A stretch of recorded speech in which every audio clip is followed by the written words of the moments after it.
আপনারা দেখছেন একুশে টেলিভিশন। নানা কর্মসূচির মধ্য দিয়ে টাঙ্গাইলে মজলুম জননেতা মাওলানা আব্দুল হামিদ খান ভাসানীর ৪৪তম মৃত্যুবার্ষিকী পালিত হচ্ছে।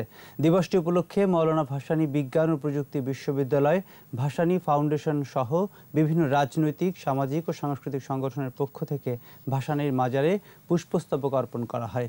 কর্মসূচির উদ্বোধন করেন বিশ্ববিদ্যালয়ের vice chancellor professor doctor Alauddin. কৃষক শ্রমিক জনতা লীগের সভাপতি বঙ্গবীর কাদের সিদ্দিকী ও বিএনপির পক্ষ থেকে দলের ভাইস চেয়ারম্যান বরকতুল্লাহ বুলুও পুষ্পস্তবক অর্পণ করেন।